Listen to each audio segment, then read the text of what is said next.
इस आज़ादी दिवस पर हम सभी को जीएसटी से छुटकारा मिल गया है और ये ऐलान खुद प्रधानमंत्री मोदी ने लाल किले से किया है। अब आपको ये समझना है कि आखिरकार क्या क्या सस्ता होने वाला है। नमस्ते, मेरा नाम रिमझिम जेठानी है। आप सभी न्यूज़ 24 देख रहे हैं और आप सभी को स्वतंत्रता दिवस की हार्दिक शुभकामनाएं। अब मैं आपको बताना चाहूँगी कि आखिरकार कैसे हमें जीएसटी से छुटकारा मिल गया है। देखिए, आज हम 79वां इंडिपेंडेंस डे यानी स्वतंत्रता दिवस मना रहे हैं और ये आज की ही तस्वीर है जब प्रधानमंत्री मोदी ने लाल किले से ये ऐलान किया कि भाई हम जो ये 8 साल पुराना जीएसटी है अब उसमें बदलाव करेंगे। अब हम नया जीएसटी लाने वाले हैं जिसका नाम है जीएसटी 2.0। अब देखिए इसमें होगा क्या, आपके लिए और मेरे लिए इसमें क्या फ़ायदा है, इसके मायने क्या है। अब देखिए, ये हो सकता है कि 2017 से जीएसटी लागू हुआ था, आज 8 साल हो गए हैं।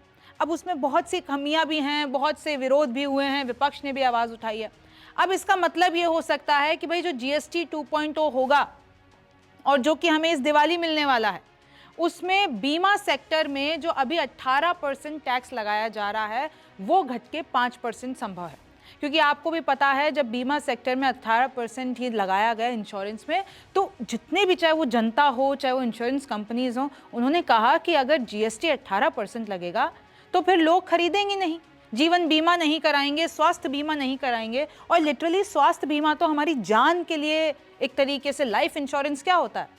तो अगर उस पर भी 18% जीएसटी लग रहा है तो उससे कहीं ना कहीं आप कराओगे नहीं और फिर आपको ही नुकसान होगा। इंश्योरेंस कंपनी भी इसके विरोध में थी। तो अब हो सकता है कि सबसे बड़ा ऐलान हो जाए, इस दिवाली 18% से 5% वाले स्लैब में ये आ जाए। अब देखिए, इसका फैसला तो जीएसटी काउंसिल लेगी और जैसे कि प्रधानमंत्री मोदी ने कहा, इस दिवाली आपको बोनैंजा है, दिवाली पे हम आपको बोनैंजा देने वाले हैं। देखिए, और कौन से सेक्टर्स हैं जो कि अफेक्ट होंगे, जो कि सस्ते होंगे आपके लिए और हमारे लिए बेहतर होगा। जैसे ऑटोमोबाइल सेक्टर है जिसमें कार आ गई, आप गाड़ियाँ, कोई भी बाइक आ गई। फिर आप रियल स्टेट में देख लीजिए, प्रॉपर्टीज़ में इफेक्ट पड़ेगा। फिर आप होटल ले लीजिए, टूरिज्म ले लीजिए। इन सब पे जब जीएसटी स्लैब्स को वापस से इधर उधर किया जाएगा, उसको और सिंप्लीफाई किया जाएगा, उसको और बेहतर बनाया जाएगा, तो ये होगा कि आपके लिए और मुझे फ़ायदा होगा। बिजनेस आसानी से हो सकेंगे। अब जो ये मीडियम एंड स्मॉल बिजनेस होते हैं, एमएसएमईज होती हैं, उनमें भी एक बड़ी छूट हम देख सकते हैं, मतलब उनको बिजनेस की छूट मिलेगी। Next generation GST reform, that's what PM Modi said कि अब हम जीएसटी को नेक्स्ट जनरेशन के हिसाब से बनाएंगे। क्योंकि भाई ये कानून है 8 साल पुराना हो गया है, बहुत उतार चढ़ाव देखें। अब देखिए, रोजगार, परमाणु सेक्टर, निजी कंपनी के लिए, इस लाइन का मतलब यह है कि प्रधानमंत्री मोदी ने वैसे तो अपने भाषण में बहुत सी चीज़ें कही, 103 मिनट का भाषण था। आप सोचिए, पिछली बार वाले रिकॉर्ड को भी तोड़ दिया। 103 मिनट लगातार प्रधानमंत्री बोले, उसमें बहुत सी बातें निकल कर आई। उसमें उन्होंने रोजगार के लिए कहा कि आगे 3 करोड़ से ज़्यादा लोगों को इससे फ़ायदा होगा, हम लोग रोज़गार देंगे। फिर उन्होंने कहा कि भाई परमाणु वाले मामले में एक तो पाकिस्तान को वहीं से, लाल किले से, उन्होंने एक तरीके से धमकी दे दी कि चाहे वो सिंधु समझौता हो, चाहे वो परमाणु हो, ऐसा कुछ भी, अगर कोई परमाणु धमकी देने की कोशिश करेगा, ब्लैकमेलिंग करने की कोशिश करेगा, हम वो नहीं सहेंगे।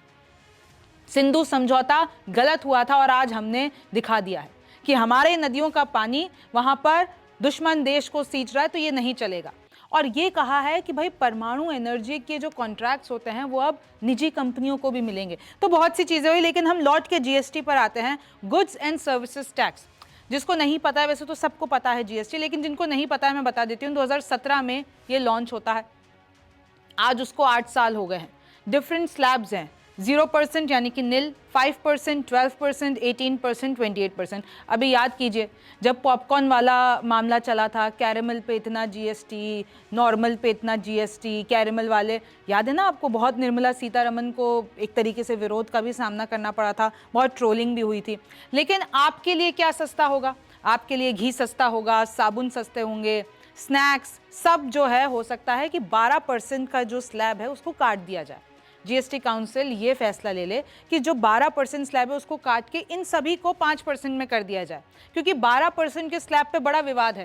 भाई जितने भी हमारे रसोई के सामान हैं, चाहे वो चीनी है, चाय है, कॉफ़ी है, इन सब पे भी जीएसटी कम होगा। अब अगर आप ले लेते हैं फ्रिज, कार, दूध, तेल, एडिबल ऑयल्स, उन सब पे वो सब आपके सस्ते हो जाएंगे। अब सवाल है कि क्या विपक्ष और जनता के विरोध की जीत हुई है?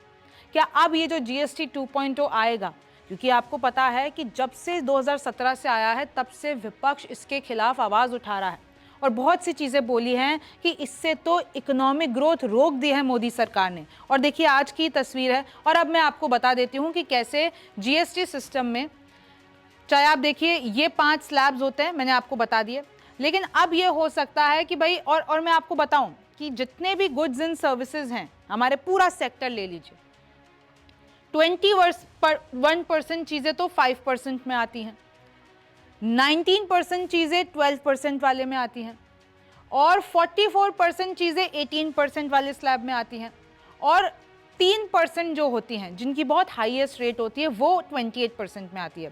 फिर सरकार ने क्या किया था, लग्जरी और हार्मफुल प्रोडक्ट्स पे और ज़्यादा जीएसटी लगा दिए, चाहे सिगरेट हो गए, चाहे ऑटोमोबाइल हो गया, इन सबको 28% वाले ब्रैकेट में डाल दिया, सबसे महंगा 28%। तो देखिए अब हो सकता है कि भाई ये जो 12% का स्लैब है, ये जो यहाँ पर आपको 12% का स्लैब, ये घटा के इन जो ये 12% में प्रोडक्ट्स आ रहे हैं 19%, इनको या तो 5% में डाल दिया जाए या फिर 18% में डाल दिया जाए। तो ये हो सकता है, इस ऐलान के ये मायने हैं।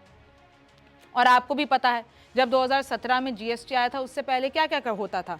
पहले भाई वैट लगता था, सर्विस टैक्स लगता था, एक्साइज ड्यूटी लगती थी, ऑक्ट्रॉय, लग्जरी टैक्स, बहुत ही ज़्यादा कॉम्प्लिकेटेड प्रोसेस था। तो सरकार ने कहा कि एक टैक्स सिस्टम होना चाहिए, तो उन लोगों ने लाए one nation one tax which is GST. लेकिन इसका बहुत विरोध इसलिए हुआ क्योंकि विपक्ष ने कहा कि एक तो ये बिना डिस्कशन के लिए आए, इन्होंने हम लोगों से राय मशवरा नहीं किया, एक तरीके से पीआर स्टंट किया और इससे बहुत लोगों का नुकसान भी हुआ। मैं आपको आगे बताऊं, लेकिन आपने कभी वो बिल में देखा है, कभी भी आपको किसी भी चीज़ का बिल मिलता है तो उसमें सीजीएसटी लिखा हुआ होता है। तो सीजीएसटी मतलब होता है सेंट्रल जीएसटी, जो वो पैसा होता है कटकर वो सेंटर को जाता है। फिर एक एसजीएसटी लिखा हुआ होता है, स्टेट जीएसटी, यानी वो जो पैसा होता है, वो जो परसेंटेज होता है उस पैसे का, वो स्टेट को जाता है। एक लिखा हुआ होता है आईजीएसटी, जो कि होता है इंटीग्रेटेड जीएसटी, जो कि इंटर स्टेट ट्रांजैक्शन होता है और वो सेंटर और इनको मतलब वो शेयर करके मिलता है। और एक होता है इनपुट टैक्स क्रेडिट यानी आईटीसी। तो इस तरीके से आप देख सकते हैं कि ये स्लैब्स बने हुए हैं। और क्यों विपक्ष ने इसके खिलाफ आवाज़ उठाई, क्यों जनता भी परेशान हुई, कुछ बड़े बिजनेसमैन भी परेशान हुए, इसलिए हुए विपक्ष ने कहा कि आपने विदाउट प्रॉपर प्रिपरेशन इसको 2017 में लागू कर दिया। फिर इसमें बहुत सारे टैक्स स्लैब दे दिए जिससे कि जनता परेशान हो गई। राहुल गांधी ने तो कहा कि ये गब्बर सिंह टैक्स है। राहुल गांधी ने बहुत इस पे मुहिम चलाई थी, बहुत गुस्सा दिखाया था। स्मॉल बिजनेस जो थे वो कहीं ना कहीं शटडाउन होने पड़ गए इस नए जीएसटी के कारण। डबल शॉक इफेक्ट आ गया कि आपने पहले डिमोनेटाइजेशन किया, पहले नोटबंदी की और उसके बाद आप जीएसटी ले आए, तो ये लोग इसको सहन ही नहीं कर पाए और लोगों के बड़े बड़े बिजनेस ठप्प हो गए। सेंटर और स्टेट पावर बैलेंस, भाई स्टेट्स कहते हैं कि सेंटर का जीएसटी काउंसिल पे बहुत ज़्यादा प्रभुत्व है, तो सेंटर ने पूरी टैक्स सिस्टम की पावर अपने हाथों में ले ली है। Delayed compensation, states complain the centre didn't pay GST revenue loss compensation on time, यानी जो जीएसटी रेवेन्यू लॉस होता है उसका कंपनसेशन टाइम पे नहीं मिला। रेवेन्यू शॉर्टफॉल, जीएसटी कलेक्शन में टारगेट मिस हुए, डाउट बढ़ गए। डिज़ाइन और एफिशिएंसी के मामले में विपक्ष ने बहुत सवाल उठाए। इकोनॉमिक स्लोडाउन लिंक, विपक्ष ने आरोप लगाया कि भाई इससे जो हमारी इकोनॉमी है वो बढ़ी नहीं बल्कि स्लो डाउन हो गई। पॉलिटिकल शोमैनशिप की, इन सब का ये सिर्फ पीआर स्टंट है। और अब देखिए फाइनली सरकार जीएसटी को बदलने वाली है, जीएसटी 2.0 लेकर आने वाली है और बहुत सेक्टर्स की उम्मीदें जुड़ी हुई हैं। और देखिए बहुत सी चीज़ें आज प्रधानमंत्री मोदी ने 103 मिनट के अपने भाषण में कही, चाहे वो ये हुआ कि खून और पानी एक साथ नहीं बह सकते, और बहुत सी ऐसी चीज़ें, चाहे वो सेमीकंडक्टर के मामले में हो, न्यूक्लियर के मामले में हो। और ये देखिए आज की खास तस्वीर। तो इस तरीके से देखिए भारत अपना इंडिपेंडेंस डे मना रहा है। आप सभी को भी इंडिपेंडेंस डे की बहुत बहुत शुभकामनाएं। और देखिए ये जो दिवाली पे गिफ्ट मिलने वाला है वो सच में गिफ्ट होता है कि नहीं, कि इस पर भी विपक्ष आंदोलन करेगा, ये तो वक्त बताएगा। आप न्यूज़ 24 देखते रहिए। मेरा नाम रिमझिम जेठानी है, आपसे फिर मुलाकात होगी। नमस्कार, मैं हूं मानक गुप्ता।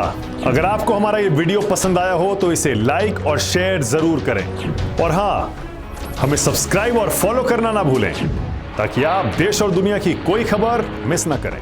तो जुड़े रहिए हमारे साथ और देखते रहिए News 24।